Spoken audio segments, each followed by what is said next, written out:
Good morning and happy Valentine's Day. We're here today for Coffee with Curare, a special Valentine's Day edition. We'll be podcasting again today. This is season 2, episode 3 of our podcast called Coffee with Curare. And today I'm here with Ian Sons, and we're going to be talking about couples placements.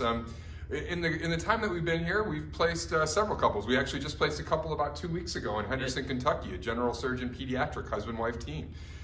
Placing couples is challenging.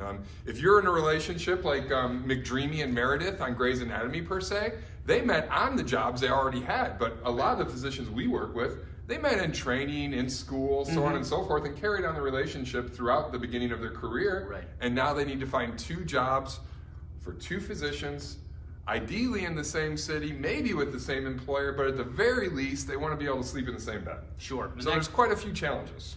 There are, and it can be real tricky. And I think one of the things we have noticed is that there are always going to be some specialties where there are just fewer jobs. You know, they require a much larger service population, so there aren't the same number of opportunities available. And so typically when we're working with spouses who are both physicians, both searching for employment, one of the things we try to determine is there someone who may be kind of the primary in the search, someone who maybe has a specialty that's a little bit more of a niche or will be more difficult to find. Maybe a good example might be something that's, like an orthopedic surgeon who is in a relationship with a family medicine physician. I think it's going to be a lot easier for a family medicine doctor to find employment working in an outpatient primary care, urgent care setting, maybe even inpatient hospitalist work, versus an orthopedic surgeon. Their market's going to be much smaller. So when we identify that type of a scenario, usually our operating protocol will be to go out and find the orthopedic positions first, and then look within a short distance, maybe 25, 30 minutes drive of those locations,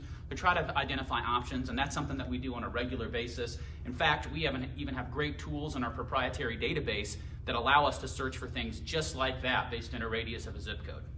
Yeah, it's really nice actually in regards to those tools. We're able to put in general surgery jobs, let's say in Chicago, and we want a 100-mile radius, but then while we're at it, throw in the pediatric jobs in that same area. And so it works out really well in a very timely manner. We could have a husband and wife team talking to several clients in a general vicinity in a lot of cases. Now, sometimes clients are turned off by husband and wife teams simply because there's 2 for 1 in almost everything they do. They go on vacations together. They do a lot of things together. Well, and the thing that they might do together is that if one decides to leave, maybe one person isn't as happy, chances are you're going to lose both of those employers. So sometimes that's a caveat there. Employees rather. So sometimes that's a caveat, but a lot of times they're interested in that, and if not, we're still looking for something in the same community, like Jerry said. That way you're able to go home and see your significant other in the evening. Right, and a lot of times in the metropolitan areas, if you're in a city, say Indianapolis size, maybe even Louisville size and bigger, it's pretty easy to find 2 specialties in that sort of setup because there's several systems at play. Competitive forces are going to make it so there's going to be plenty of opportunities for both specialties. Where it gets to be more of a challenge is when you get to the one hospital communities, and they need to sometimes create an opportunity. For instance, with this pediatric general surgery search, exactly what you said. They determined early that the general surgeon's job was the driving factor in their search. General surgeons make a little bit more than peds, and the jobs are a little bit more difficult to find the niches that you're looking for depending upon the procedures. So this client literally went out and made a pediatric job because they know that the pediatrics are going to continue to grow for many years to come. High growth community, which we like to deal in. We deal in a lot of communities that are right now one hospital towns that are growing significantly. One's right here in our town, Bloomington, Indiana. Certainly, and I think one of the best pieces of advice I could give is really try to be open geographically, try to be a little bit more inclusive than exclusive. Certainly there could be reasons why you've got to be focused on a certain area, we all understand that, but at the same time, when you already have this obstacle of needing 2 jobs in approximately the same location, you owe it to yourself to really see what's out there, and that's why we can be of such great value to you, because we can really educate you about the communities that you might not have a lot of knowledge of, and really show you why it is worth considering something in a location you might not have even considered originally. Right. And then a flip side that I haven't mentioned yet too, with the clients that are hiring husband-wife teams, where I mentioned that some will see it as a liability, the 2 for 1, some will see that as a major asset. I mean, let's face it, you're coming in and you're going to be creating revenue upwards of $3 to $5 million, depending upon your specialty, per year, and they're going to get that commitment in one fatal swoop. They're going to have 2 physicians signed with 1 recruitment effort, and it's going to be pretty good for the clients that can make that last for the long time to come. I'm personal friends with a husband-wife physician team, and they make it work. They're always there for their kids.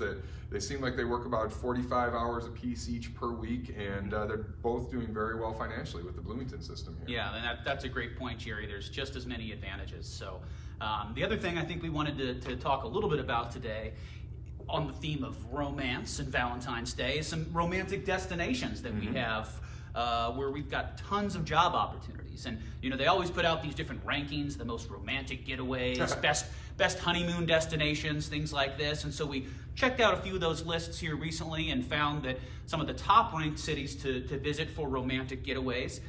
One of these is Savannah, Georgia. I think we all know a little bit about Savannah, hopefully, but beautiful place. That's where I believe they have a lot of the Spanish moss that grows over trees. It's like, if you've ever seen the movie Forrest Gump, you've noted when he went down to his home, there were these giant trees, very romantic setting, but great history there, excellent food. So if you're a foodie couple, you're going to love the southern cuisine there. You can take sunset cruises as well, right there in Savannah, since it's so close to the ocean, but really a beautiful location. And right now, I just took a look before we came in here, and we've got about 15 job opportunities within about 30 minutes of Savannah. With several different clients too. Correct. So if you don't want your paycheck coming from the same entity, you go to Savannah and actually work for 2 different entities. Correct. Yeah, that's great. The place that I'm going to talk about is actually another sunset location, some of the best sunsets I've personally ever seen, and it's a very small community, Page, Arizona. Page is in the northeastern corner of Arizona, and it's home to Lake Powell, Glen Canyon National Recreation Area. I would say Page would be an outdoor person's dream. The romantic part comes with the lake cruises, the beautiful sunsets, and all the canyons and picturesque walls that are around the area. You could get yourself lost for days out there, and there's boundless amounts of trails to explore. You got Grand Canyon just a little bit to the west. You've got the Grand Escalante Staircase just basically surrounding you. You've got Antelope Canyon. There's so much to do there, you'll never run out of things to do, and it's a growing community where you could go really plant your financial stakes and earn a large income. And probably while you're traveling out there, you're living out there, there's going to be plenty of opportunity for the 2 of you to just be alone. Oh, yeah. I'm sure there's a lot of remote locations where you can go, just kind of unplug, really focus on your relationship. Far enough out where nobody will hear you scream. And we'll close it down on that today. This was a great session of Curare, Coffee with Curare. I need more coffee. And you guys have a great Valentine's Day. I hope you get to spend it with somebody special. We'll see you next week.